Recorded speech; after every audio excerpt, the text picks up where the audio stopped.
دیکھیں یہ بہت بڑی غلط فہمی پھیلائی جا رہی ہے، سوچنا چاہیے۔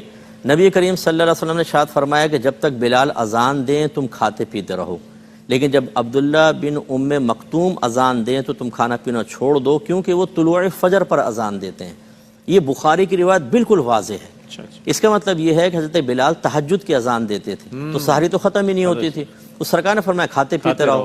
عبداللہ بن ام مکتوم طلوع فجر پہ اذان دیتے تھے اور آپ تھے نابینا صحابی، آپ کو تو نظر ہی نہیں آتا تھا، صحابہ بتاتے تھے طلوع فجر ہو گئی اذان دے دیں، اور سرکار نے فرمایا اس سے پہلے پہلے کھا سکتے ہو۔ اور ایک روایت میں بخاری کی روایت ہے، صحابہ کہتے ہیں کہ ہم سحری بند کرتے تھے، ہم سرکار کے ساتھ ہوتے سحری کرتے، سحری میں اور اذان میں اتنا فاصلہ ہوتا تھا کہ 50 آیات پڑھ لیتے۔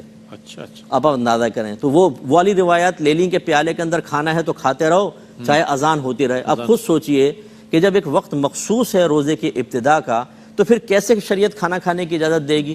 پھر اس کا مطلب ہے کہ پیالے میں اتنا سارا کھانا لے لو، سارا دن ہی کھاتے رہو اور چلتا رہے گا معاملہ، اس کو کیسے منع کریں گے پھر آپ یہ بتائیے؟ تو وہ صحیح تعویل سمجھیں حدیثوں کی، یہ ہے اصل چیز۔ تو